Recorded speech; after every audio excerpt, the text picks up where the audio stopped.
Hello everybody and welcome back to my channel. It is setup day 5.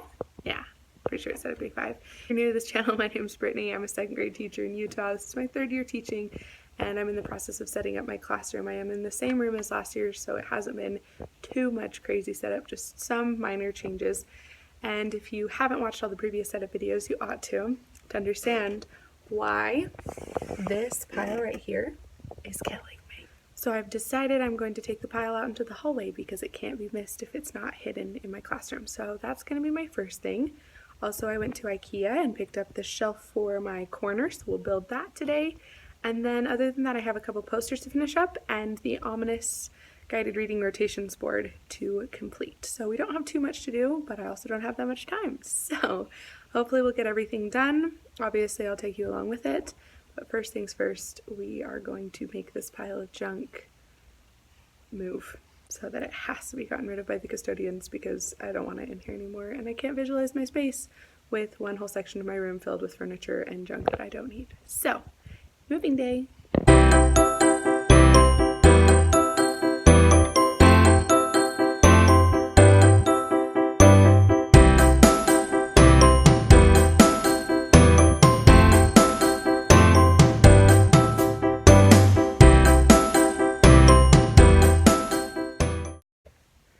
I got everything out of my room and I stuck it in the hallway where it can no longer be ignored.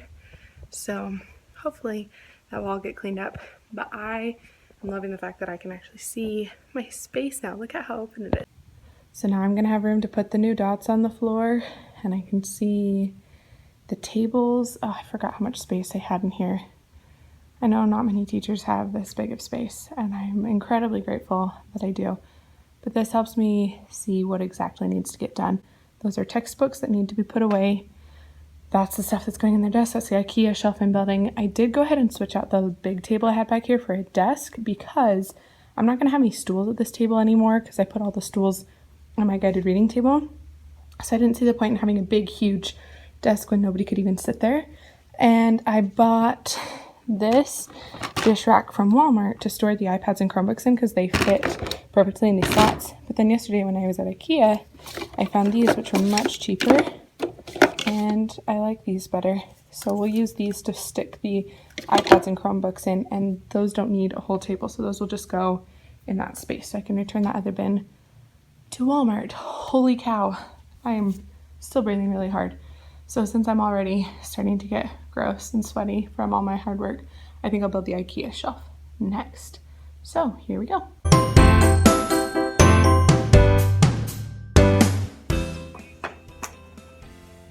Why are IKEA shelves so difficult? Every piece looks exactly the same. This...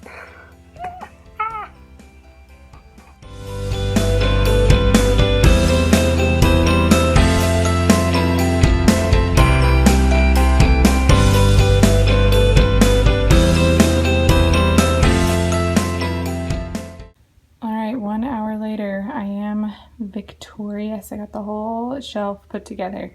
It does look super white, and the plan is to use really colorful labels. So there will be color on it. I did notice, however, that this shelf totally covers up the wall, so my previous debate of moving the number line, definitely gonna move it. Luckily I have some space down there, so I should be able to slide it down. So now I get to move the number line.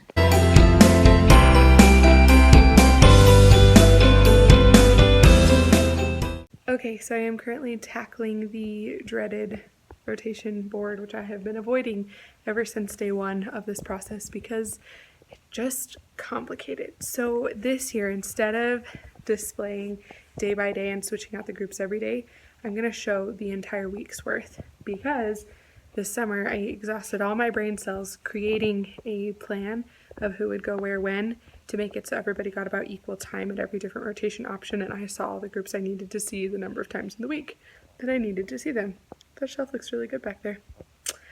So currently I'm trying to figure out how to print everything out. So I, instead of taking that off of the board, have created a sample board on the floor with semi-straight lines so that I can now lay out the pieces I printed in this space to see if it'll actually fit. So that's what I'm going to do right now. Okay, so this is what I'm working with currently.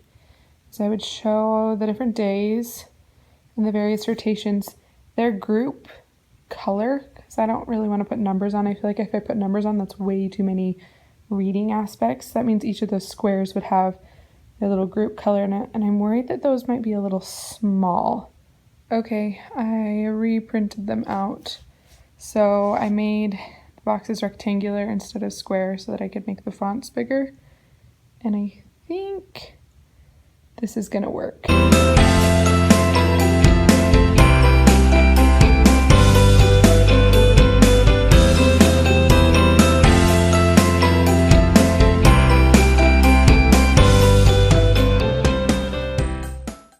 Alright, it feels like it's been 50 years, but it's really only been almost an hour, but my rotation board is finished, and guys, it looks so good. I want to cry. I'm so impressed that I figured this whole thing out. Now here's the thing. I did split my class up into 7 groups.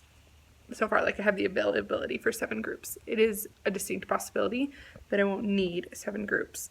If that is the case, I will simply not assign a group to that color and leave those places blank, meaning that I could pull individual students or walk around and monitor what kids are doing during that time. I thought about that yesterday and I was like, oh no, maybe I should recalculate the whole thing, but I've decided I spent way too much time making that work with 7 groups. We're going to go for it.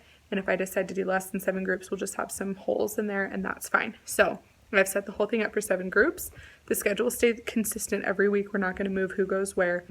I think that'll be good to have some consistency for the kids, and I was able to finagle it so when kids are getting pulled, it hopefully won't be during their small group time with me, so we should avoid that issue as well. So let me show you the glory that is the finished board. Ta-da! It looks so good, and I'm still thrilled that I found all this paper at Michael's that matches the wrapping paper almost exactly. So this way they can find exactly where they need to go. So let's say your purple group, then all you have to do is look on Monday and see where a purple group is going, and you can know where you're going for the whole rest of the week, which for my kids who are always stressed about getting things done was really helpful. And as you back it up, you can still tell where you're going to go from clear across the room just by looking for your color. So even though the board is a little bit crooked in places, this is going to be perfect for kids figuring out where they need to go for centers. Still have 2 things left to do: clean desks, tech table. Bad news, the cabinet that we locked all of our technology in for the summer has a padlock on it to which I do not have the key. So I can't actually get all my iPads and Chromebooks out. So I can't really put the tech table together because I just don't know how much stuff I have, and that will play into where I put what cords. So I'm just gonna tidy it up and then clean the desks.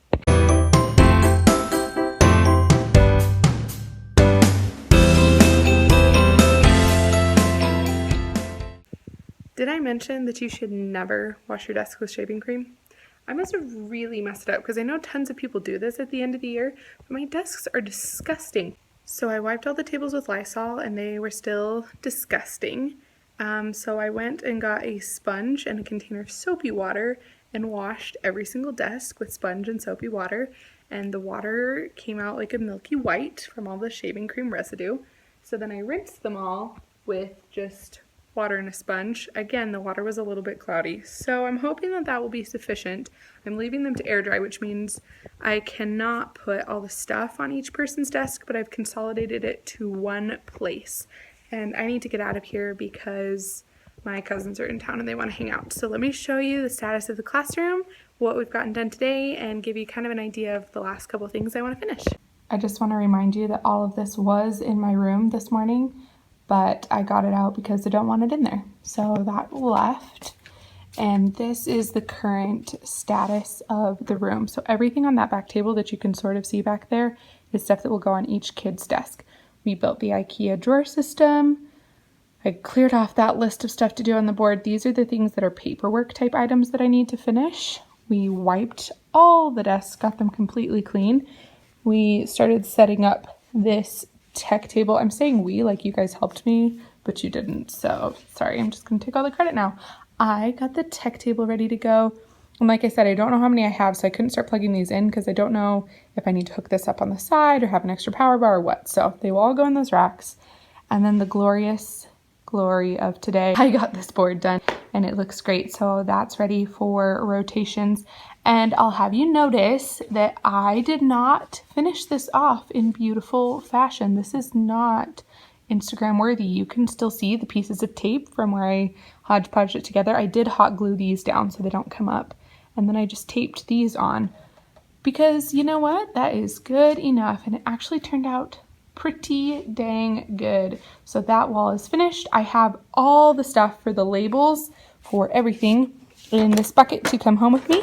I also have everything to finish my volume poster, which will go up here. So that will all come home, get work done over movies this weekend. But guys, we're pretty much set up. We just need to get stuff on people's desks. I don't have any more big setup things to do. Labels and glue sponges are the last things that are not involving paper.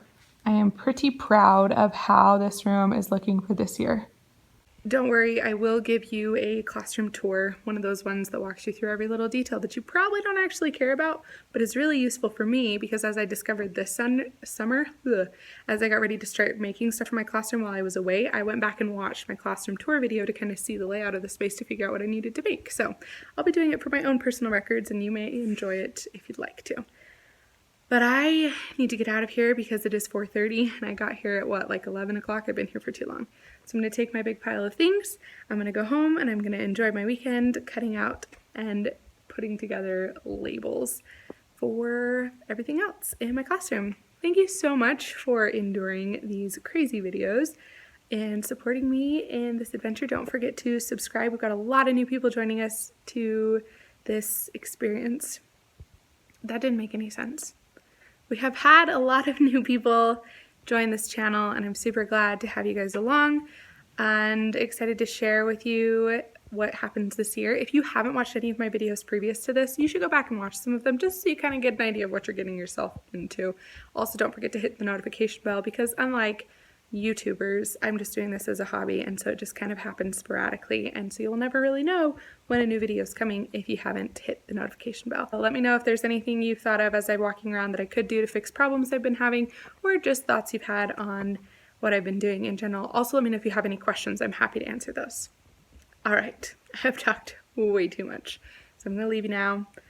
Thanks for joining me. See ya.